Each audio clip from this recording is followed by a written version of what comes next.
Un homme était tombé malade. C'était Lazare de Béthanie, le village de Marie, de sa sœur Marthe.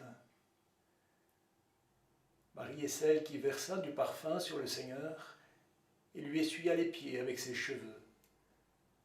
Lazare, le malade, était son frère.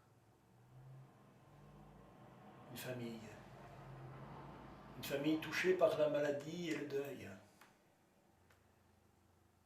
Une famille amie de Jésus. On sait que Jésus aimait se retirer à Béthanie lorsqu'il allait à Jérusalem. Béthanie, c'est quelques kilomètres, 3 kilomètres peut-être du centre de la ville.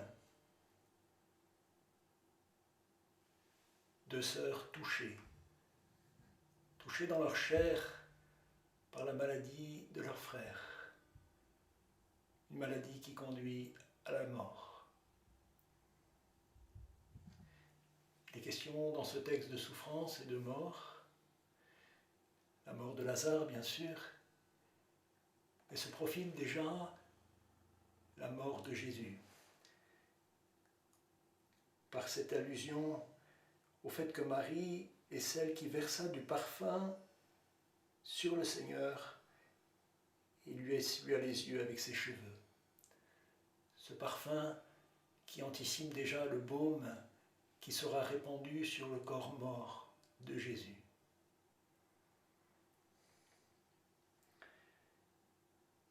Donc les deux sœurs envoyèrent dire à Jésus, « Seigneur, celui que tu aimes est malade. »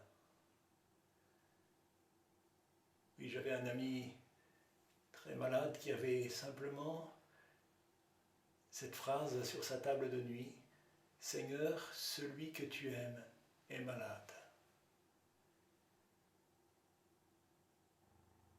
Bien sûr que ça n'a pas guéri sa maladie, mais il se savait accompagné dans sa maladie. Celui que tu aimes est malade. Encore tout à l'heure, j'étais au téléphone avec une personne en grande souffrance et qui m'a redit « Merci de ne pas me laisser tomber dans ma souffrance. » Jésus est celui qui ne nous laisse pas tomber, même au cœur de notre souffrance. Mais Jésus a cette réponse surprenante. Cette maladie ne conduit pas à la mort, elle est pour la gloire de Dieu, afin que par elle, le Fils de Dieu soit glorifié. Qu'est-ce que veut dire cette phrase un peu énigmatique? Cette maladie est pour la gloire de Dieu. Qu'est-ce que c'est que la gloire de Dieu? Souvenez-vous du récit de la transfiguration sur la montagne. Ce visage éblouissant, transfiguré de Jésus. Les disciples qui entreaperçoivent la gloire de Dieu. La gloire de Dieu, c'est le visage qui nous est révélé. Son visage de tendresse et d'amour. Son visage de miséricorde. Et on sait bien que la gloire de Dieu nous sera pleinement révélée sur la croix. Sa gloire alors, ce sera l'amour qui se donne sans retour. L'amour qui se donne sans retour. Et la maladie et la mort de Lazare seront l'occasion pour Jésus de témoigner qu'il est le Dieu de la vie. Il est le Dieu de la vie. Il est venu pour que nous ayons la vie et que nous l'ayons en abondance. C'est de cela dont il veut témoigner.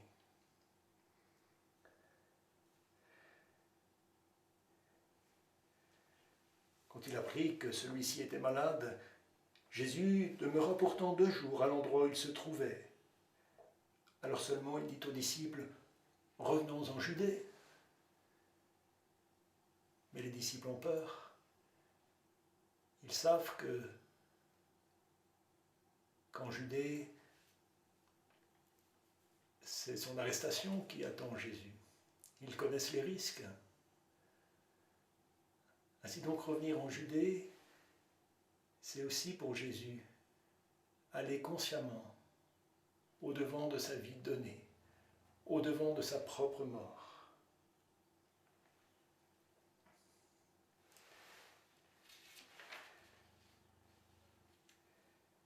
Le voilà qui arrive tout près de Béthanie. Il trouva Lazare au tombeau depuis 4 jours déjà. Pourquoi 4 jours? J'ai lu une explication qui disait qu'il y avait une croyance comme quoi les âmes du défunt virevoltaient encore autour du corps et que c'est seulement au 4e jour que les âmes s'envolaient définitivement. Alors peut-être qu'il a attendu ce 4e jour pour bien montrer que Lazare était vraiment, vraiment mort.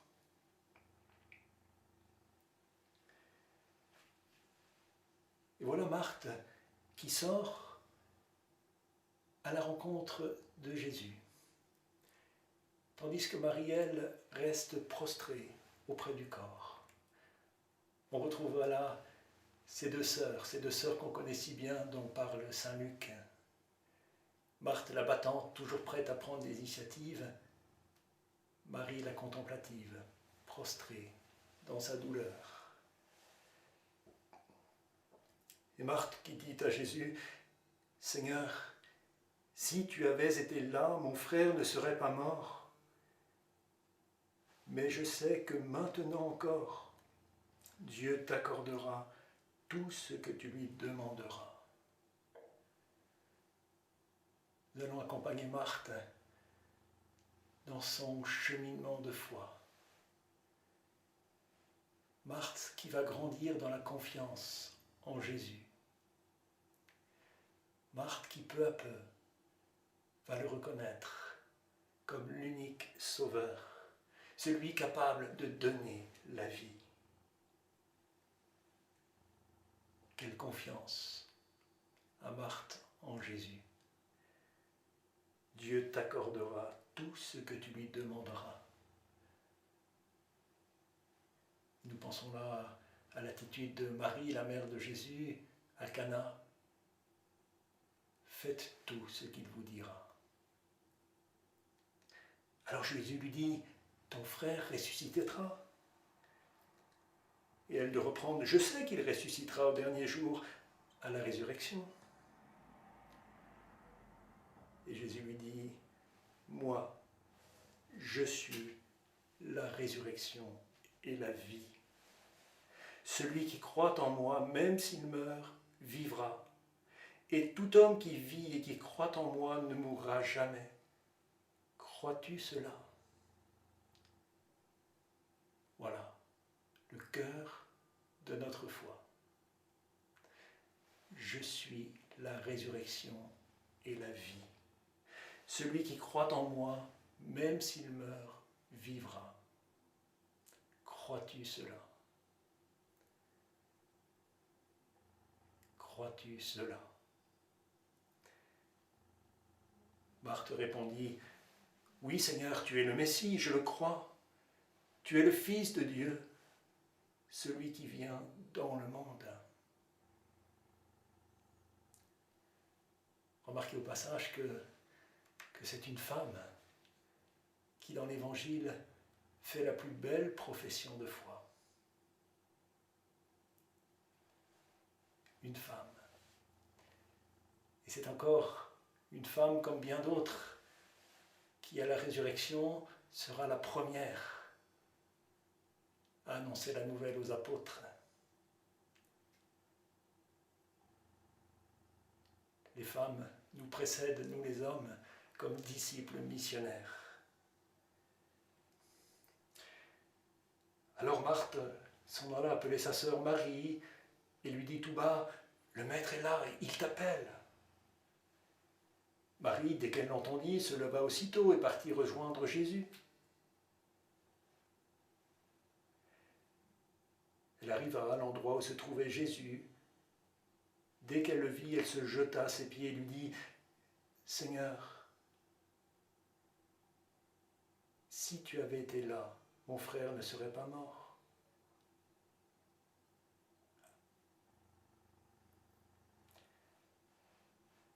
quand il vit qu'elle pleurait, et que les Juifs venus avec elle pleuraient aussi, Jésus fut bouleversé d'une émotion profonde.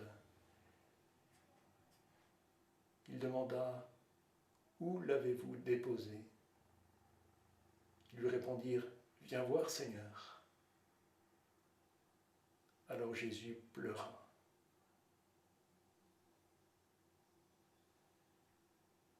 Prenons le temps d'entrer dans l'émotion de Jésus. Jésus bouleversé, pris aux entrailles. Jésus pleurant. Jésus bouleversé par la peine de ses deux sœurs. Il y a un autre moment dans l'Évangile où Jésus pleure, c'est au moment où il pleure sur Jérusalem. Il pleure face à notre endurcissement. Il pleure face à notre incapacité de nous laisser aimer, de nous laisser sauver.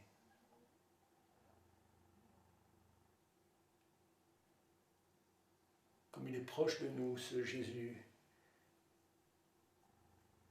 versant des larmes sur la mort de son ami Lazare. Et les Juifs ne s'y trompent pas. Voyez comme il l'aimait. Voyez comme il l'aimait. Mais d'autres de dire, mais lui qui a ouvert les yeux de l'aveugle, ne pouvait-il pas empêcher Lazare de mourir ? Alors Jésus, repris par l'émotion, se dirige vers le tombeau. Vous savez, il y avait deux manières d'enterrer les morts à l'époque de Jésus. Soit on creusait une cavité dans le rocher, et puis on y mettait une pierre devant. Soit on creusait en profondeur, et c'est ce qui se passe ici, et puis on mettait une pierre sur le tombeau, sur le trou. Jésus demande d'enlever la pierre. Marthe lui dit, mais Seigneur, il sent déjà, voilà 4 jours qu'il est là.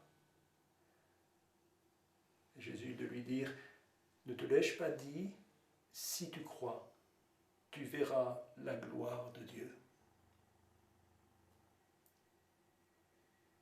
On enleva donc la pierre, Jésus leva les yeux au ciel et dit, Père, je te rends grâce, parce que tu m'as exaucé. Je savais bien, moi, que tu m'exauces toujours. Et si j'ai parlé, c'est pour cette foule qui est autour de moi, afin qu'ils croient que tu m'as envoyé. Après cela, il cria d'une voix forte, Lazare, viens dehors. Lazare, viens dehors. Et le mort sortit, les pieds et les mains attachés, le visage enveloppé d'un suaire. Jésus leur dit, déliez-le, laissez-le aller. Vous avez remarqué que le retour à la vie de Lazare se fait en plusieurs étapes. Il faut d'abord sortir de son tombeau. Mais il est encore lié par toutes ces bandelettes qui l'enserrent, qui l'empêchent de se mouvoir. Il a besoin de ses compagnons pour lui enlever toutes ces bandelettes. N'est-ce pas notre histoire à chacun d'entre nous? Le Seigneur qui ne cesse de passer dans notre vie pour nous rendre pleinement libres, pour nous redonner la vie, pour qu'enfin nous osions sortir de nos tombeaux, pour qu'enfin nous prenions conscience de tous ces liens qui nous enserrent, qui nous emprisonnent. Et l'Église, c'est cette communauté de frères et de sœurs qui nous est donnée pour nous aider accéder à cette liberté des enfants de Dieu.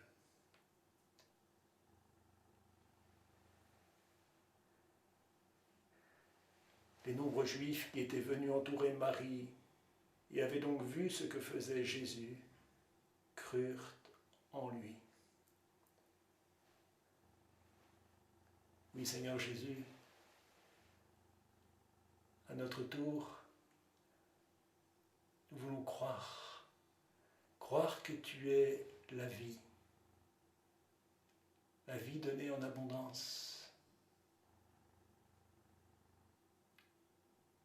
Croire qu'à travers toutes les morts que nous cessons de vivre, qu'à travers la maladie, les difficultés, les obstacles, tu es capable de tracer un chemin de vie. Mais croire surtout que si nous n'échapperons pas, parce que nous sommes hommes et femmes, humains, à la mort corporelle, croire que si nous croyons en toi, nous échapperons à ce que saint François appelle la seconde mort, la mort éternelle, celle qui nous coupe de ton amour. Depuis ta résurrection, Seigneur Jésus, nous croyons que la mort est un passage et que tu viens nous tirer hors de nos tombeaux pour nous donner cette vie éternelle.